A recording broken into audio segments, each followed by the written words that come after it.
This is my journey. Inspired one story at a time, a library of leaders was created. It began as a journey to learn. As time went on, it began to grow. All it needed was a platform, and this podcast was created to listen, to inspire, to share. I am a storyteller, and this is my journey.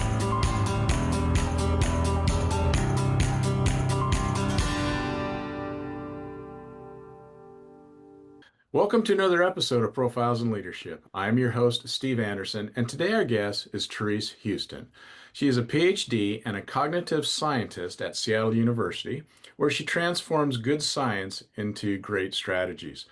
She was the founding director of the Center of Excellence in Teaching and Learning at Seattle University and is now a consultant for their Center for Faculty Development.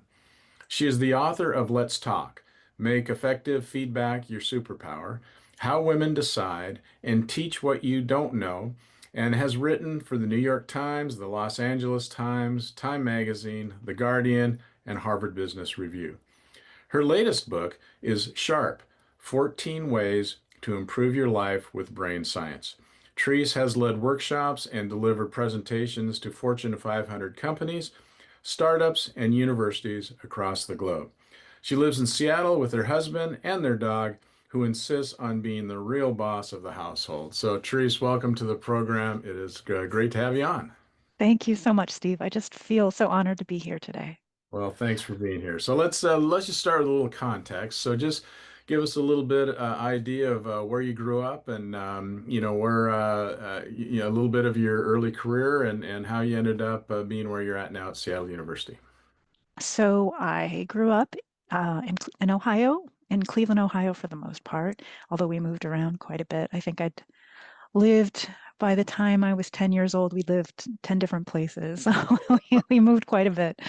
But that's good. It teaches you how to make friends quickly and adapt to new situations. So I grew up in Cleveland and went to college in Minnesota at Carleton College, had a great experience there, and then went on to get my master's and PhD in cognitive psychology. While I was doing that, I started to focus on neuroscience, and I then did a program at the Center for the Neural Basis of Cognition in neuroscience, and have been looking for ways ever since to find ways to help people apply great psychology and neuroscience to their everyday lives so that they can show up differently, they can be smarter.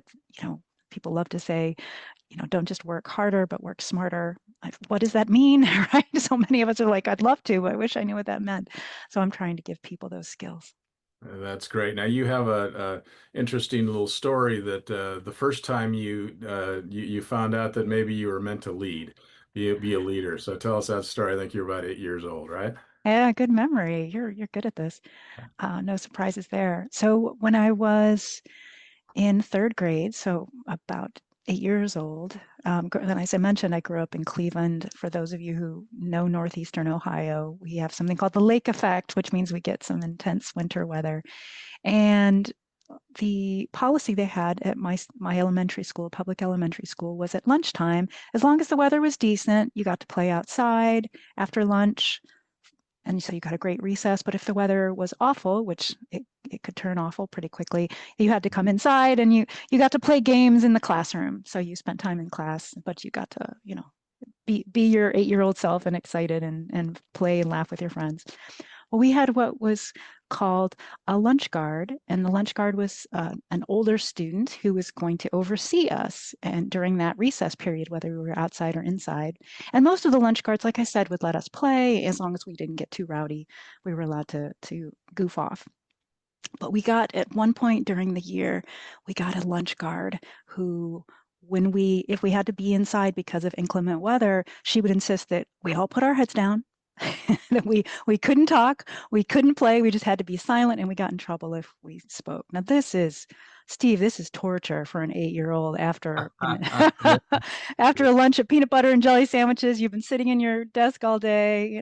This was not fair. So we had, I decided, and I complained to my teacher about it. And my teacher said, well, she's doing what she thinks is best. And so the teacher wasn't willing to intervene. So I decided, I knew about adults going on strike, and I thought, well, we should go on strike.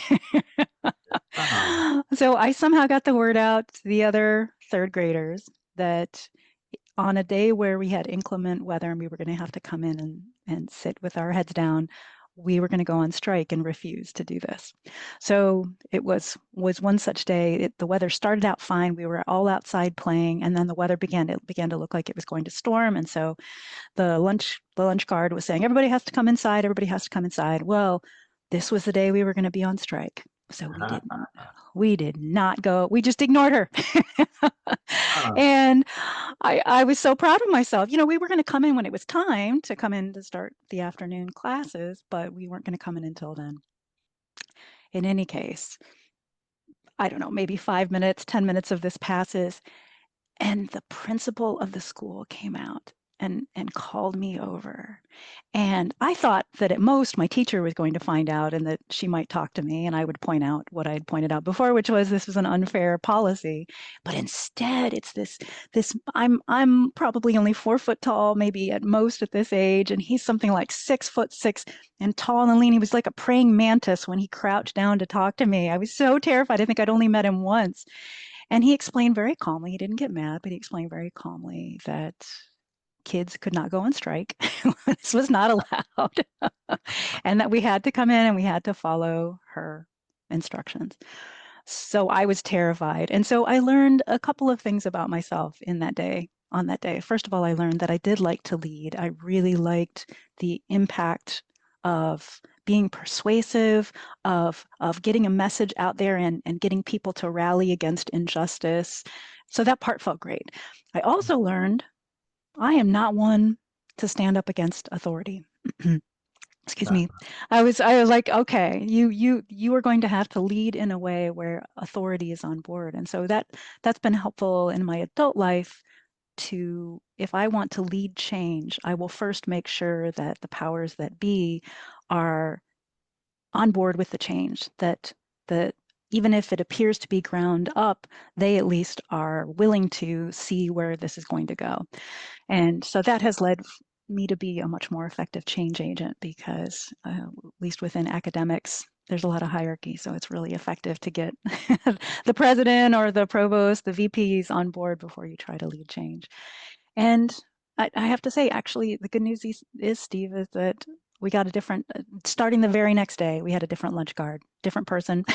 She got replaced. So it was highly effective. We were now allowed to play at lunchtime again. You got rewarded and the leadership journey started. So that's awesome. Thanks for sharing that story. Sure. So now you've written 4 books, so you're quite a prolific author, and I'm just holding up this one here for those on video, your most recent one. And Mm, as we mentioned in the bio, 14 simple ways to improve your life with brain science. And it did intrigue me with my medical background and whatever that the brain is so fascinating. I mean, when mm, you look at all the things it does and can do, and how much do we even understand about it is kind of crazy. But you take a lot of these things that we know and we teach, but then back mm, it up with the brain science, which I mm. think is really interesting. So, yeah, the book's been out a while. I think it's been doing pretty well. Yeah, just summarize it, a little bit for the audience as to what you're trying to say in the book.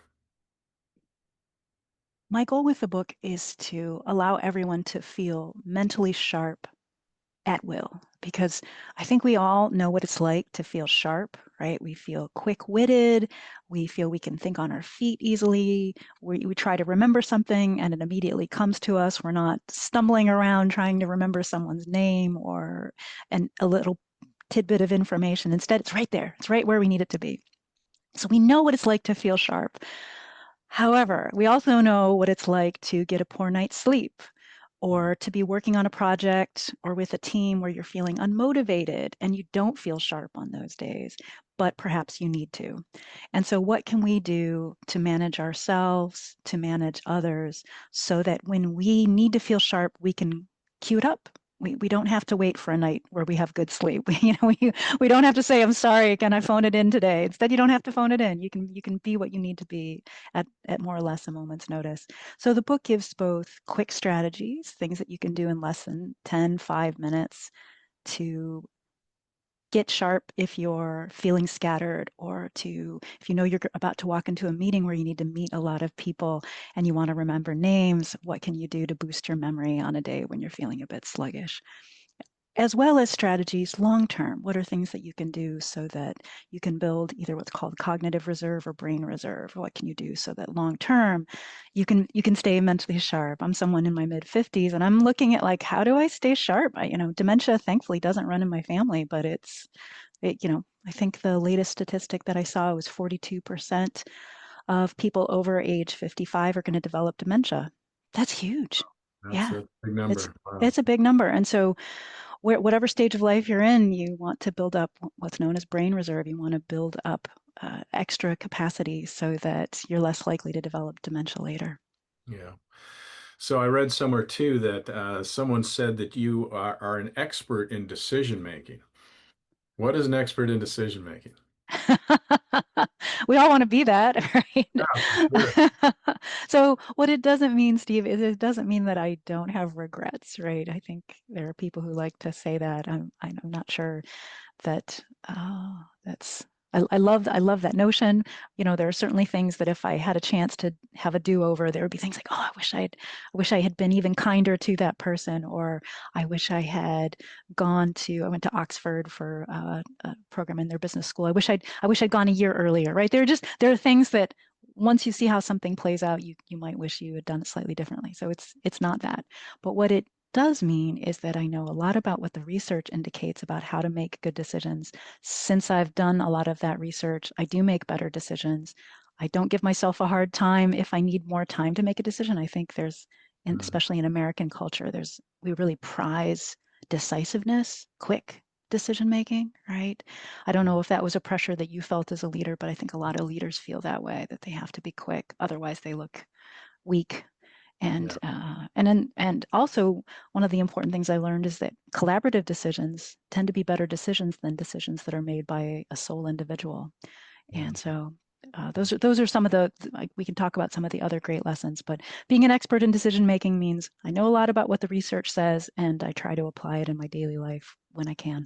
Yeah, and one of the things that I've learned and teach a lot in over the last number of years is that personality types also make a difference on decision making because Mm, there are some people that are comfortable and because of their personality type can make a quick decision. There's other people that really need time to think about it. They need time to research it. They need time to go through some processes, whatever that may be, right. to make a decision. And so, as a leader, you have to understand that not everyone's going to make the decision in the same way. So, if you want your team to make that good collaborative decision that you just mentioned, you have to give space for people that some can get to it quickly and some need Mm. time to think about it. And that old the saying that I need to sleep on it. For some people, that's definitely something that needs to occur. So I think you need to take that in consideration as well. I think this insight about different decision making styles is such an important one. I think all too often, if we've made good decisions in the past, then we assume our decision making style should be the best one, is the best one. Everyone should adopt it. So whether that's collaborative or that's slow and methodical, or it's fast and based on your gut, or based on I looked at these three research findings. That's all I need. Let's go with it. Yeah. Whatever your style might be, you've if you've had a good batting record, you might think that's the only way to make a decision. But particularly for complex decisions, it can be valuable to bring multiple decision making styles. It might slow down the process, and if you're a fast decision maker, that might be frustrating. But especially to get, I've listened to some of your recent episodes and talking about diversity of perspectives tends Yeah. to slow down decision making. But the good news is it tends to lead to better decisions in the long run because you do take more perspectives into account.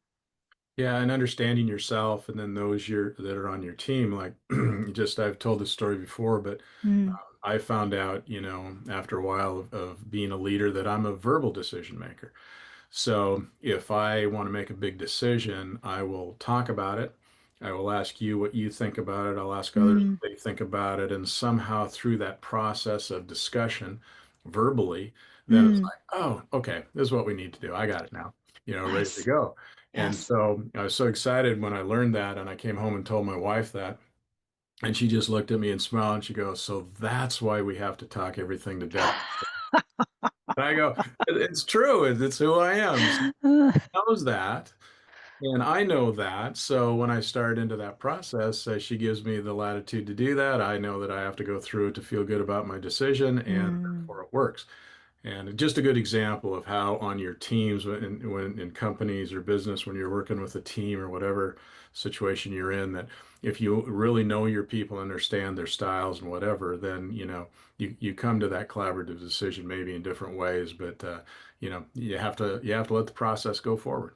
it's such a nice insight, and it's wonderful that you could Mhm. that your wife could get on board with like, oh, this is why we do it this way. It sounds like she has a different decision-making style. Yeah, yeah. And one of the things that people I have found particularly when I think about the lessons, the takeaways that people find especially helpful from that book on decision making, I talk in there about a confidence dial. And the idea here is that when you're in the data gathering phase, because some people will say you just need to be confident at every stage of the decision making. Well, actually, that can lead to overconfidence. And overconfidence gets in the way of good decisions because you're not open to the data, you're not open to new findings that might be relevant to the decision. And so I talk about the confidence dial, this idea that when you're still making the decision, when you're gathering information, you need to dial your confidence down. So, picture a little dial and you're turning it all the way to the left so that you can be open to what other people have to say. And sounds like what your wife tries to do for you. Yeah. And then once the decision is made, you need to turn that confidence dial way up because now, as a leader, you need to project we've come to a decision, we're going forward with this, we'll adapt to the challenges that come up as we go forward, but this is what we're doing. So that confidence needs to change. You don't want it to be high all the time because if it's high all the time, you won't be open to new input. But if it's low all the time, then people are going to, once you announce the decision, if you lack confidence in that decision when you're communicating it, other people can feel like, wait, maybe this isn't the right way, and especially with large teams, you need people to say, all right, we're moving forward. I feel my input was heard. I disagree with the decision, but we're going forward. I can do this. So the confidence at the announcement stage needs to be there. Another thing that I picked up in the book that I thought was really interesting is that, you have these ideas and these practices, which, um, I don't know if this is the right way to say it, but my little hacks into your brain, like, okay, Yes. do this to kind of reset it or do it in a different way, which is interesting. But when you talk about anxiety, Mm. you mentioned that there are 11 different areas of the brain functioning at that time when you have high anxiety, which probably makes it difficult to get out of, and which is why, so many people do struggle with anxiety. So that's a very complicated response or emotion, or however you Mm. describe anxiety. That's a really interesting insight that I hadn't thought about the fact that with that many brain areas engaged when you're feeling anxious, no wonder it's so hard to shake that anxiety off, right? Because even if you're able to, for instance, your amygdala is one of the brain regions that becomes activated for most of us, when we're anxious. And, uh, and there are things you can do to calm down your amygdala. There are breathing exercises you can do that sends a signal to your amygdala, hey, everything's okay. But even if you get the amygdala to like, shh, you still got 10 other brain areas that are saying, All no, right. no, no, we have every reason to be terrified of what's coming next. Yeah, yeah, for sure. For sure. And then another thing you said in the book too, which I think most people probably realize this, but there's still people that claim they can do it. That multitasking is really not Mm. possible. It actually, when you try and multitask, it actually takes you longer to do something than if you were just focused on that one thing and got it done and went on to the next thing.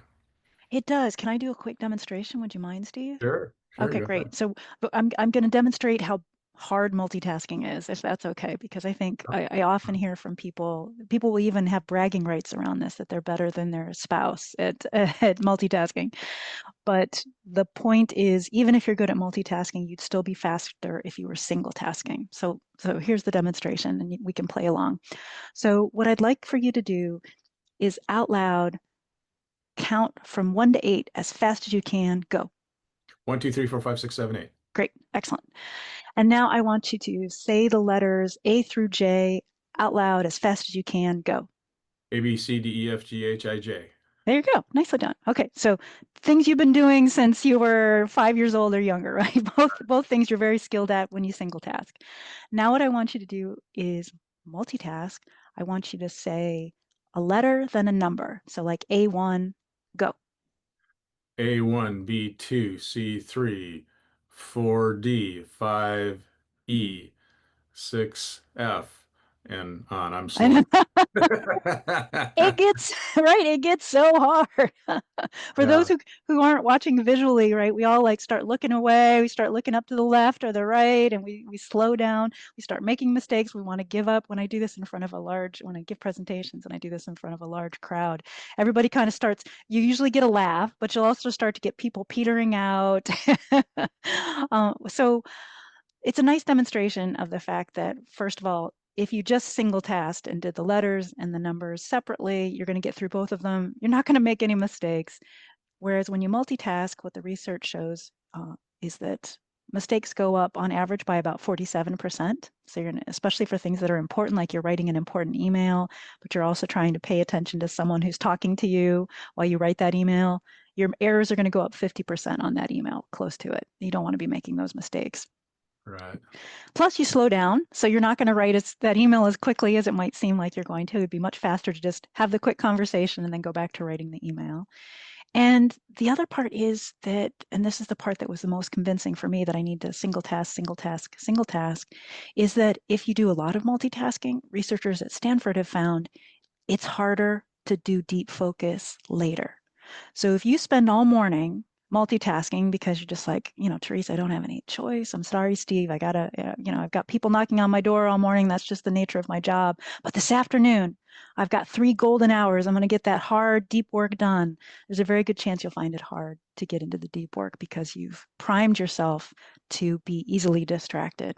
And so you're actually reducing your productivity, not just in the moment, but in the long term. So what I do is I will set a timer on my phone for 20 minutes and promise myself I'm going to single task for or whatever the amount of time is. I'm not going to check my phone. I'm not going to do any email. Totally single task. I shut my door so no one can interrupt me. Maybe even put a sign on my door. I used to do that when I directed at the center that I directed. And what's beautiful about it is when my timer goes off at 20 minutes, 40 minutes, I'm usually so deep into the task, it's easy to just keep going. I don't feel the need to check email or do whatever it was that I was tempted to do. Yeah, that's fascinating. So let's talk about some of these hacks. Mm. Am I butchering it if I call it a hack, or it's just No, no, it's fine. Yeah. so? So we all know that. Well, maybe not all of us know, but we know that we can do certain things to kind of trigger our left brain or our right brain, or do something in a different way to kind of get us off the state that we'd like to change. And so, Mm. in your book, you talk about, and hopefully I'm saying this correctly, by, how do you say the beats? Biannual? Is that Binaural, binaural, binaural? Okay. binaural. Tell us, Yes. tell us what that's a hack in a way. So what would that be like, and when would you use that? So first of all, I just want to say I was super skeptical about this as I describe it. If there are people who are like, I don't know about this, I don't blame you. But Mhm. it's the kind of thing that you need to try it yourself to see whether or not it works for you. But pretty much everyone who I've suggested try this has found this to be highly successful. So binaural beats, you can put it in the show notes. It's spelled Binaural, binaural. So like two ears, binaural. Yep. And the idea is that I'll explain what you do first and then how we understand that it works. So you would put on headphones or AirPods, whatever your listening device is, but the idea is you need two different ears to be getting different sounds. And so you'd put your headphones on and you'd find on YouTube is a really easy place to find binaural beats. And you would just type into your Finder window binaural beats 40 hertz. So the idea here is 40 hertz is very important because what's going to happen is you're going to put on your headphones and you're just going to hear a tone. It's going to sound like but what's really happening is you're hearing two different sounds in your two ears, and your brain's going to do a subtraction and you're just going to hear one sound. But what's important here is the sound that the subtraction ends up being at about 40 hertz. Now this is a little complicated, but 40 hertz is a frequency of concentration. When neurons in your brain are firing at roughly 40 hertz, then that's when you're really deeply focused. Whereas something around like 10 hertz would be a very relaxing state of your brain. So when you're falling asleep, your brain waves go down to about 8 hertz. But when you're highly focused, they go up.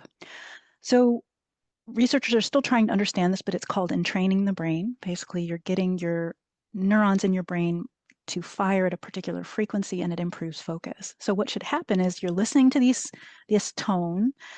It might sound like it's going to be distracting. Just put it at a volume where it's not distracting. And I am not kidding, Steve. I discovered this because I was having trouble focusing during the pandemic. I was just checking checking the CDC website, checking the rates of COVID in our neighborhood. And I would put this on and I would suddenly feel so focused on whatever the task was that I needed to do. And I do consulting in tech, and I'll often hear from people that this is now their go-to strategy on days when they're feeling scattered. They put on their binaural beats and it zips your attention right up. Yeah, that's fascinating. That's great. Have you You tried it? no, I have not Huh? tried it, but it makes me want to.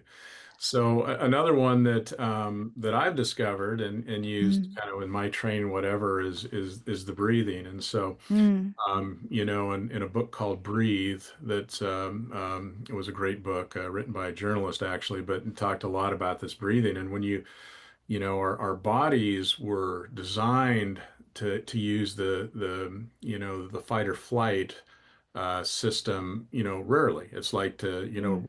run away from the tiger or run away, whatever. Yes, right. But when we breathe through our mouth, which over time we seem to be doing more of, Mm, it actually stimulates the sympathetic nervous system, which then stimulates the fight or flight. And so we spend too much time in that state.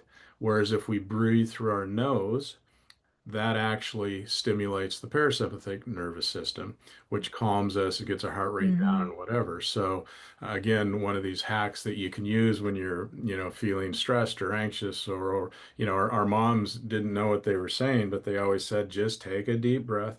Well, Right. we should just change a little further. Just take a deep breath through your nose and get that parasympathetic nervous system stimulated, and that actually helps you calm down. And you see athletes do it. You see people that are under high stress levels and whatever. So this is another one of those things that's simple and easy to do, but it makes a profound difference. It does. And if I can lead you through, this will be a positive demonstration as opposed to the one earlier, which was, Yeah. you beat your head against a wall with the multitasking. But this one actually is I'll demonstrate a breathing technique that I describe in the book that builds off of exactly what you're saying. So by breathing through your nose, particularly on the inhale, you can send a signal, as you said, to the parasympathetic nervous system. Everything's okay. we can relax. And I find that what the researchers find on this particular breathing technique I'm about to demonstrate, it can lower cortisol level. So if you're, having many stressful days in a row, this is a nice one to help bring your body back into balance. But it also improves decision making, which is amazing. Like objectively reduces errors in decision making if you do this for a full 2 minutes. This demonstration will just do it for about 25 seconds, but it's okay if I teach you? Sure. Go ahead. Okay, great. All right, so I'll describe it first and then we'll step through it. Okay. So in a moment, I'll ask you to exhale all of your air. Then I'm going to ask you to breathe through your nose for a count of 5, which is a long, slow inhale. Hold for 2, and then exhale for 7. Again, a very slow, long exhale. And you can exhale through your nose, or you can exhale through pursed lips, like you're blowing through a straw or blowing on a hot piece of pizza. And The long inhale can be hard. People often tell me that at about the count of three, they're like, I can't breathe in anymore, Therese. And that's okay. Just start holding your breath. It won't hurt to hold your breath for 4 seconds. The most important part is that really slow, long exhale. We can describe what's happening there after we do it. But are you ready to try? Let's do it. All right, great. All Mhm. right, so exhale all of your air and inhale, 2, 3, 4, 5. Hold, 2. Exhale, 2, 3, 4, 5, 6, 7. Again, inhale, 2, 3, 4, 5. Hold, 2. Exhale, 2, 3, 4, 5, 6, 7. All right, how do you feel? Uh, Great. I'm a believer. You don't have to convince I don't me. have to convince you. It Yeah, I did this. really does. It's you just yeah, it just affects something, as you know from your brain Mhm. science background, that gets your brain working in a different way. It really does. It really does. I often do this at the beginning of talks or workshops as a way to kind of bring people focused in the room, helps you set aside whatever stresses you had walking into that room. But again, if you do, we did about 25 seconds worth. If you were to do, and that was 2 cycles, if you did 8 cycles, what researchers find is that objectively will improve your decision making. So if you are in a meeting and you, as a leader, know you have an important decision coming up, by the end of the meeting, a decision has to be made and the group is discussing it, you can just do a couple cycles of this while you listen to people, and it should kind of clear away some of the cobwebs. What part of what's happening is you're activating your vagus nerve, which is vagus is referring to like vagabond, right, and a wandering nerve, but it goes from your brain through your lungs and your heart, but it also goes back up the opposite direction. So what's beautiful about this is you can control that activation in your brain through that breathing technique via your vagus nerve, and you're basically sending a signal to your amygdala, it's okay, calm down, through that really slow exhale, as well as you're actually increasing activity in your prefrontal cortex, this area right behind your forehead. And that's one of the reasons that decision making seems to improve, is because basically that those areas in the prefrontal cortex that are key for reasoning, problem solving, are actually getting extra juice. So your thinking gets a bit clearer if it was clouded before. Well, it's great too when you can back this stuff up with research and science, as you described, because what you just described there with the vagus nerve. Mm-hmm. We use people have said forever, it's just a gut feel. I just Yes. feel right in my gut. Well, now we know that there's actually some science behind that.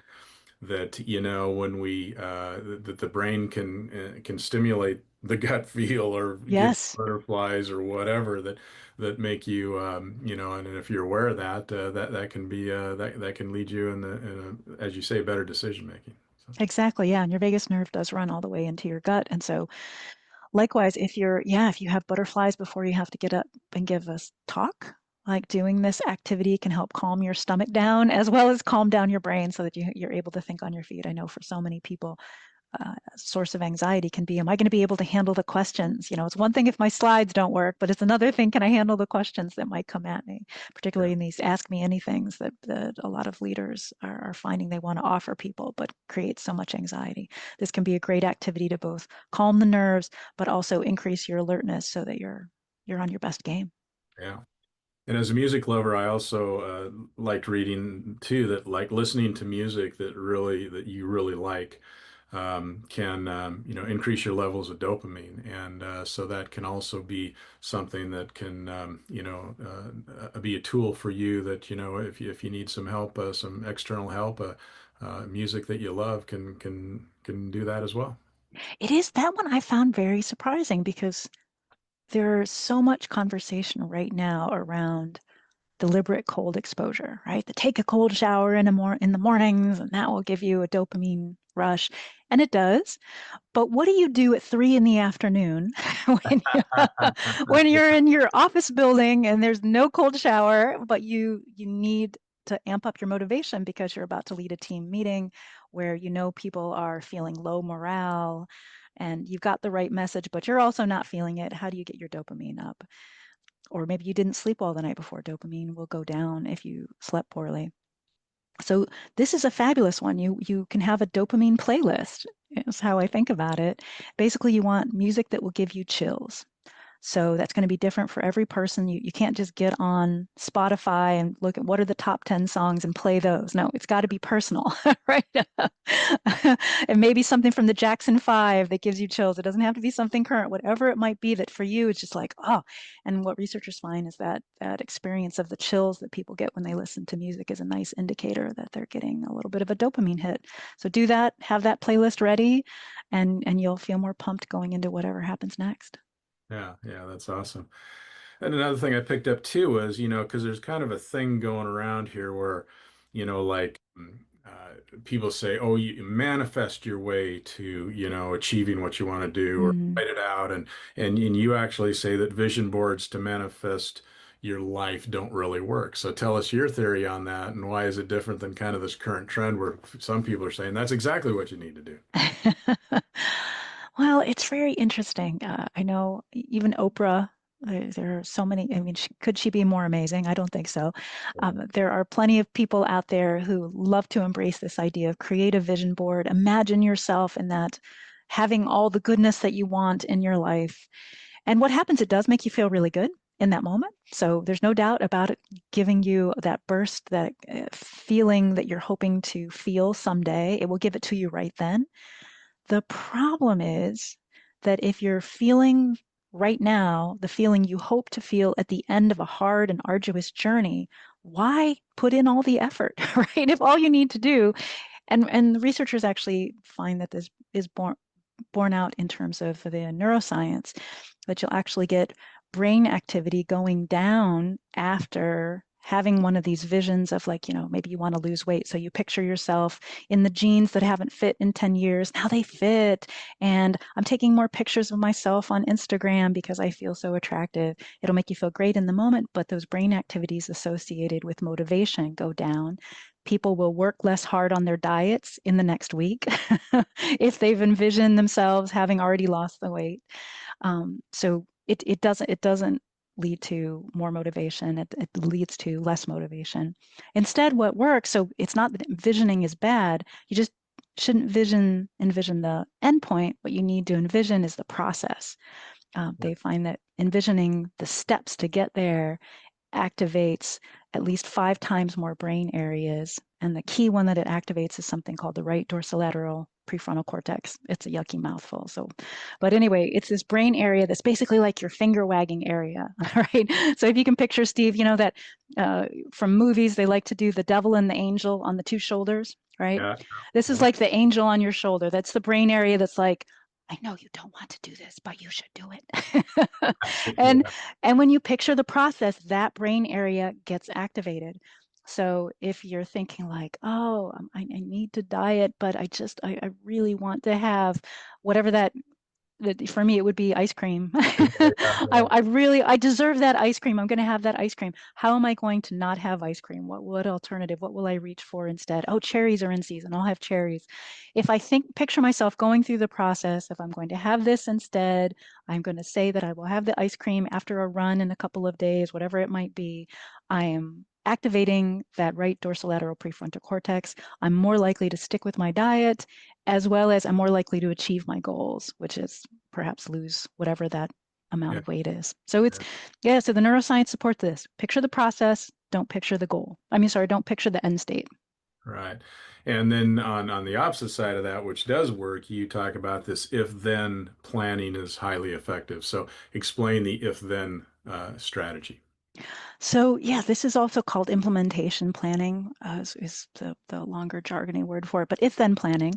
And the idea here is that in terms of being the most productive version of yourself, what researchers find is especially effective is to create these if-then statements. And the if-then, you want to have an if-then statement around a temptation, as well as some if-then statements around obstacles. So let's look at what that means. Maybe Steve, you're hoping to write your next fabulous book, right? Maybe that's the next My big first project. Your fabulous book. first. Oh, your first fabulous book. Okay, all right. You're looking forward to writing your first fabulous book. And the temptation, the if then statements around the temptation might be, okay, if I find myself with a certain opportunity, I find myself with an extra half an hour before dinner time, I'm going to write. This is what's the opportunity and how are you going to take advantage of it? You're going to sit in this space where you do your podcast, and I'll give myself that half an hour and I will write. And I did this for my very first book. Anytime I got an empty seat on the bus on my commute in, I would write. Same on the trip home. If I had to stand, I couldn't write, but if I got to sit, I wrote. I got my first book almost entirely written on the bus. No kidding, because of this if-then planning. So that's the temptation side, and then or the opportunity side. And then the other side would be, what is the obstacle? So maybe you find, if you did want to write a book, the obstacle is that you get on your computer, which is where you're going to write your book, and every time you sit down at your computer, you spend, oh, I just spent a little more time checking email, or I want to do a little social media, whatever it might be, that becomes for you something that pulls you away from the writing, and that half an hour suddenly disappears that you had to write. You now need an if-then statement. So if I sit down at my computer and more than 10 minutes pass and I haven't started writing, I'm going to do binaural beats or whatever it might be.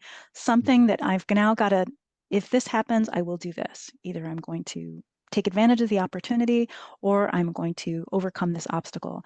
And having two or three of these, having two or three can make a huge difference in terms of you're actually getting things done, because when you find yourself in that situation, you'll remember. So it will backfire if you have like 20, right? Because you won't keep track of them all. Just start with two or three and you'll find your productivity goes up. That's great. You also make the statement that which needs a little more explanation, but I think we're getting to it with all we're talking about, which is cognitive flexibility. Is really the most important skill. So tell us what cognitive flexibility is. Yeah, had you heard of this before you read about it in the book, Cognitive Flexibility? Not said in that way. I think I No. understand what it is, but I have not heard those two words together, cognitive There you flexibility. go. I had until I thought I knew quite a bit about working memory. So Yeah. cognitive flexibility is one of the components of working memory that psychologists like to talk about. And cognitive flexibility is a skill so many of us want in terms of executive function. It's the ability to adapt to changing circumstances. So as a leader, we all want cognitive flexibility when, there's supposed to be a particular all hands meeting and something comes up that now the itinerary or the agenda for the all hands meeting needs to change to accommodate, stock prices changing, whatever it might be. How are you going to adapt in the moment? And so that's cognitive flexibility. You had a plan A, that takes one set of skills, but can I adapt on the fly to plan B and come up with maybe even a plan C? That's cognitive flexibility. And so as leaders, we need it all the time. We're usually where the spotlight is on and we are performing under pressure and need to think out loud. And so, what's fascinating is this is a skill many of us want, and yet it can be diminished by lack of sleep. It can be diminished by poor attention if you're not focused. And so, one of the things I do in the book is try to help people understand what are some of the things you can do to amp up your cognitive flexibility. Yeah. And then the other one that caught my eye, and as a physical therapist, and any physical therapist I know knows this to be true too, but exercise improves that, your ability to do things, and so high intensity exercise especially can really, be one of those hacks that just gets you thinking in a different way. I know from a personal uh, example in my office, Mm. I had a Stairmaster, and Mm. I can get on the Stairmaster, once a day or at least a few times a week. And I learned very quickly that I needed a notepad and a pen up there on that Stairmaster because sure enough, I'm in my exercise and I'm chugging away. I'm working really hard, and it's like, oh, I have this great idea, so I got to write it down or I'm going to forget it by the time I get off. So, again, another way to kind of get things moved around in your brain to maybe Yes. allow some things to come in. Exactly. I love that you had a Stairmaster in your office. This is brilliant. And what's helpful to know here is, and it relates to cognitive flexibility, aerobic activity is one of the things that will immediately increase your cognitive flexibility. So if you're going to be giving a presentation later today, and you know you're going to get some hard questions, but you don't know exactly what the hard questions will be. You know you need cognitive flexibility to be able to adapt to whatever might come your way. Get some aerobic exercise that morning or during your lunch break. You know, if you play racquetball, make sure that's a day you don't cancel your racquetball. You might be thinking, oh, I'm just going to go over my slides one more time. Well, that could help if what you are having trouble with is remembering your slides, but chances are you know your slides. What you really need is that ability to think on your feet. So giving yourself aerobic exercise is going to do it. And what researchers find is that the longer you do the aerobic exercise, the longer the benefits will last up to a point, right? If you exhaust yourself, right? Yeah. You know, Then you need to you don't, sleep. yeah, exactly right. Then you're going to be too worn out to think clearly. So you need to find your sweet spot.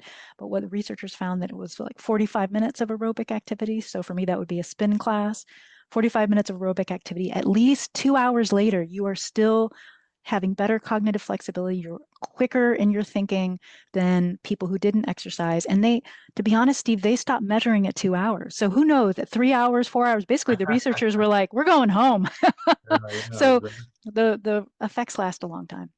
And I love in the book too that at the end of each chapter you have a try this, Hmm. and things that we've just talked about, are things that you have in that section where, okay, why don't you try this or practice this or whatever, and then that's a good practical way to kind of put all this science and Hmm. you and I can geek out on this stuff, but sometimes if people maybe aren't much into that, they can look at the back of the book or the back of each chapter and say, try this, try that, and see how it works. So. Exactly. So it gives you a shortcut to the strategies. Plus, I know for myself when if I've liked a book, I'm going to pick it up again and go back to ideas, but I don't want to have to reread the whole chapter. So part of my, this was my own bias. I want to be able to cut right to the best practices in at the end of each chapter. The other thing I'm glad I added to the book is at the very back, there's a table that breaks down activities by how much time they take. So basically there's if you've got 2 minutes or less, here are the activities for you, and here's where you can find more in the relevant chapters. What if you've got 5 minutes? Okay, here are some other activities. If you've got 10, right? So I really tried to organize at the very back of the book how to make the most of whatever time you've got. That's great. You know, we've talked about this so many times on this show before about how we learn from our mistakes more than our successes, and that Mm, you got to be willing to accept some failure because that's how we learn. And but we also know that no one likes to make a mistake. mm, So again, you put something practical to it that kind of had me think about it, and I think tell me if this is the correct quote, but you say it's the 85% rule. So that's kind of the sweet spot. So if 85% of the time you're right and 15% of the time you make mistakes, that's optimal for learning. Yet if I'm to tell me or anybody else that it's okay to make mistakes 15% of the time, I'm going to question that. But again, you use research to back that up and say this is how we learn. yeah. So yeah, I think as a leader, you probably don't want to be making mistakes publicly 15% of the time, right? You don't want to be saying,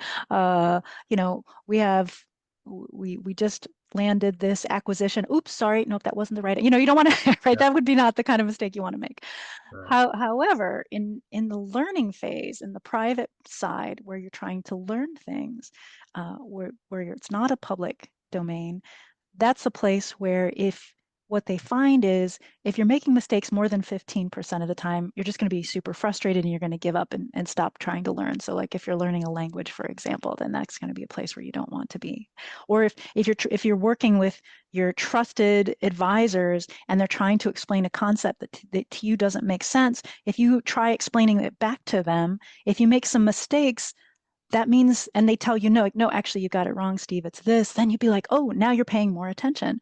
So a Mm. few mistakes will increase your ability to take in new information because it's going to heighten your activity. If you're not making any mistakes, you're just like, I've just got it. And you actually kind of turn on to autopilot. And if you're making too many mistakes, more than 15%, then you just get frustrated and you're like, okay, great, I'm going to give this to somebody else. This obviously isn't my skill set.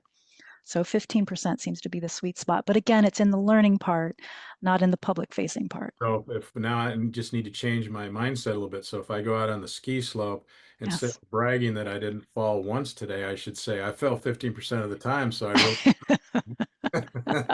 Especially early in the day. If you fall 15% of the time, that means you're probably, well, as long as you can figure out what you did wrong. Another thing that I think is really interesting is you also state in the book that through EEG, when people with a growth mindset, they trigger, the brain in a certain way, and you can pick this up on EEG again. That shows that if you're doing something like that, with that growth mindset, you're just stimulating the parts of the brain that are going to help you learn and grow and make better decisions and all that. So if you've talked about the growth mindset Yeah. in previous episodes, Many great. times, many times. Yeah. I'm Yeah, definitely a big Carol Dweck fan, and that book is monumental. But it's to me, mindset is a big part of leadership and leading companies. it is. It's huge because you have to first of all, it helps to know where you have your own fixed mindsets. It helps to know if you have a fixed mindset about technology, you're someone who just, or numbers or whatever it might be, or maybe you don't think you're a good speaker. If you have some area where you're like, I just don't do that well, it's good for you to know where those fixed mindsets exist. And what the research shows is that individual, and this is the research you're referring to in the book, is that when people make a mistake, and if you whether you have a fixed mindset or a growth mindset, there's what researchers actually call the oh crap moment, where there's actually a brainwave, a pattern that's the sense of regret, like where you catch yourself, you realized you made a mistake, and then and that's for everybody. But then people with a fixed mindset and a growth mindset diverge. Basically, the people with a growth mindset, their brain activity indicates they're now leaning in. They're now paying more attention because they've realized they've made a mistake and they want to figure out how to proceed differently. Whereas the people with a fixed mindset suddenly get into cover it up mode. Their brain activity indicates instead of being open to what's coming next, instead of increasing their attention, they're going inward. They're trying to figure out, how do I change the bad impression that I just made? And that means that they're not as open to learning going forward. They're missing opportunities for feedback and growth. So in any case, your brain activity actually differs depending on whether you have a fixed or growth mindset. And sure enough, the people with the growth mindset make fewer mistakes going forward because they were open to taking in the new information that came subsequently. Yeah, yeah, that's great. Yeah. Another thing I picked up on, you said cognitive empathy decreases with age, Mhm. and emotional empathy increases with age. So tell us, why is that why is that true, or how do you discover that? How did you know that? Well, so, we tend to talk in so many organizations about empathy just being a good thing and something we're trying to train our managers to have. Cognitive empathy would be perspective taking. So, cognitive empathy is trying to understand how the other person might see a situation. So, if you have someone who just didn't get a promotion, a friend who's coming to you or you're the leader telling someone they didn't get a promotion, it's review time. Cognitive empathy would be understanding how that person is going to think about this. Are they going to take it as a failure? Or are they just going to take it as like, oh, it's not my time, maybe maybe again next year? So understanding the other person's perspective, that's cognitive empathy. Emotional empathy would be feeling the other person's feelings. So that would be you're going to give someone the news they didn't get a promotion, and they're going to get upset, and you're going to start crying with them, right? That would be emotional empathy. And what the research indicates is that as we get older, the emotional empathy either stays the same or actually goes up. So our ability to feel other people's feelings actually increases over time. Whereas cognitive empathy, that ability to take other people's perspectives, seems to go down, which is a skill leaders need. And so we don't want to be crying with other people. We want to be able to understand, oh, this is going to be hard news for them. How can I help them adapt to it and take it in stride and take it as a growth opportunity rather than as an indication of failure. So it's tricky. I mean, I think it really poses a problem or a challenge for a lot of leaders because that cognitive empathy is something that we need, and yet it diminishes with time rather than increases. That's why grandma always understood us kids better and gave us hugs when we need whatever. And our moms were like on our case, but grandma was always there. So I maybe love it. that. Oh gosh. So, um, you know, And we also talk about, this awareness of the unconscious bias. We all Mm. have it. We all are aware of it. So we need to be open to that too. That we all have these unconscious biases, and so that is something that we just need to know about and try and change. This is a personal mission for me. I get hired by a lot of organizations to come in and talk about unconscious bias. I think most of us would like to think, oh, that's someone else's problem, or we see it in other people, but we don't see it in ourselves. And so I offer some resources in the book of where you can learn about what your own unconscious biases are. You don't have to tell anyone, but it's good for you to know for yourself where you have in-group favoritism, because that seems to be baked in, that seems to be built in. It allowed us to survive as humans, to prefer members of our group.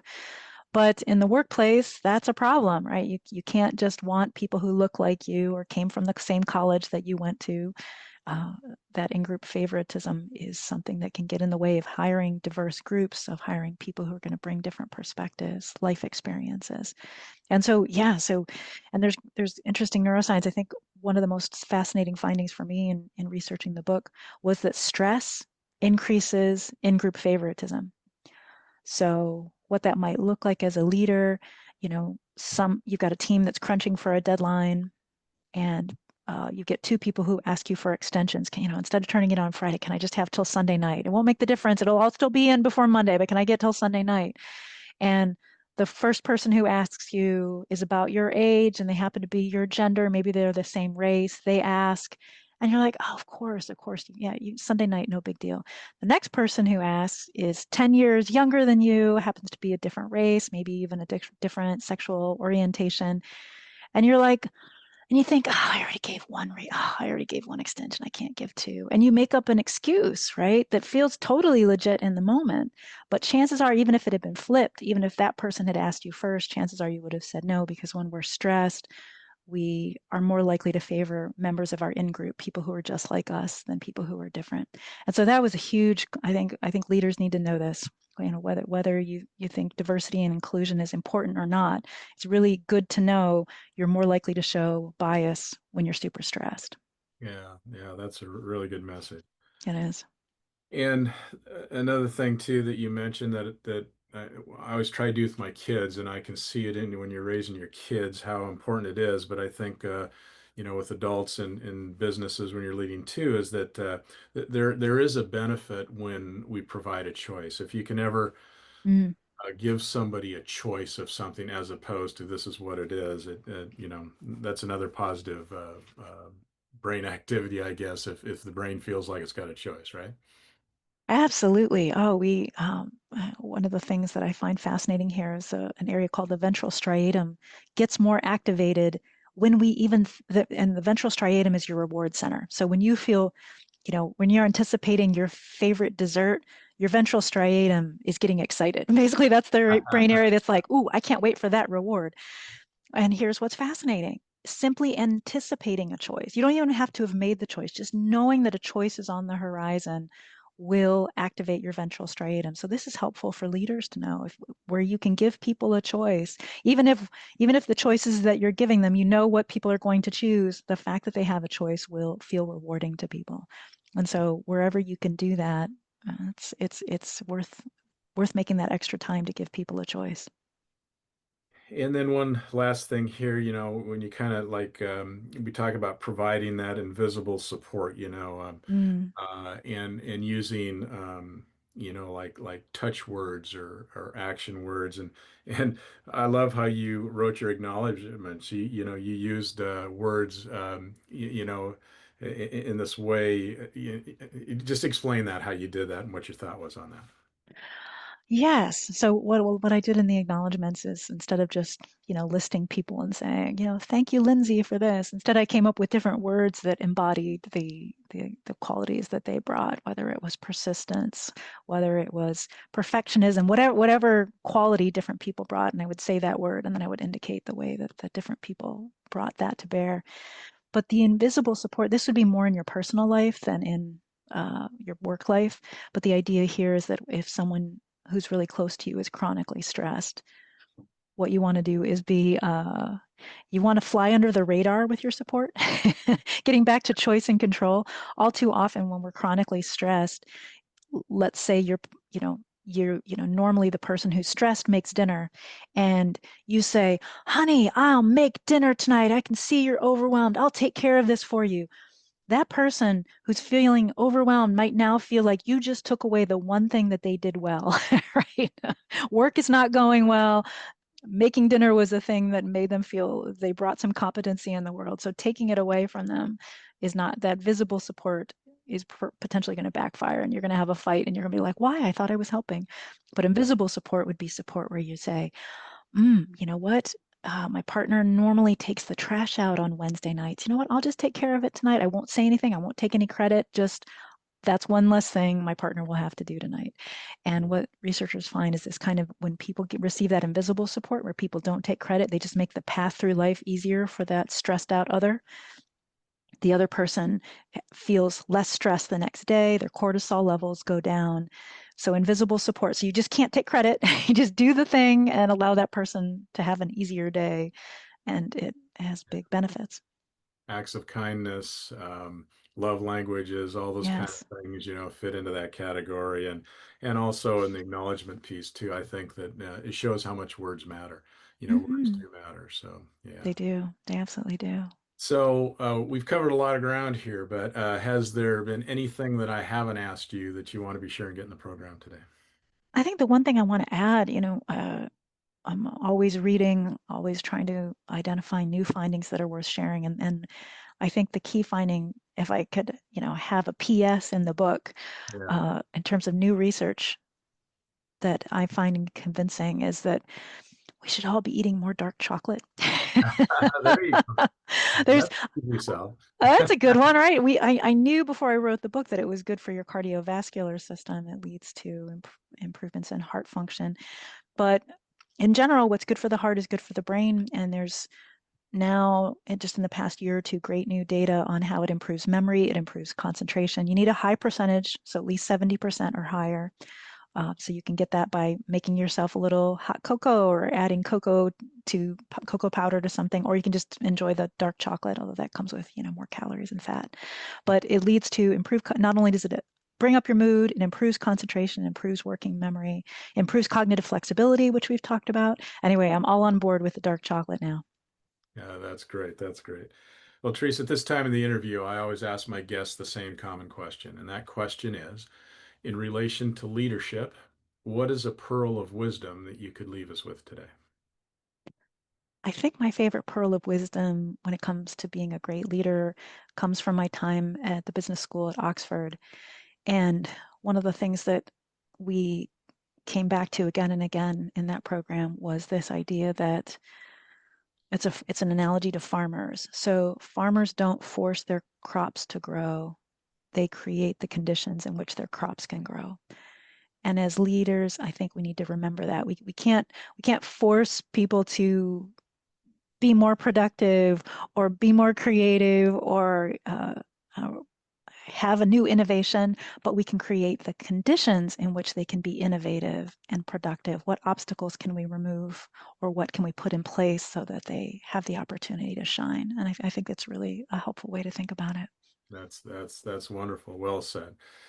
Well, Therese, this has been a real pleasure. As I said at the beginning, first of all, I love the book. The book Thank is you. really well done, and I love the part about backing up all these things we say and do, but with the brain science and whatever, I think even adds more oomph to it. So, great job on that. And so if people want to get the book, I assume you can get it Amazon and any other places that sell books widely. How else can they reach out and learn more about this if they want to?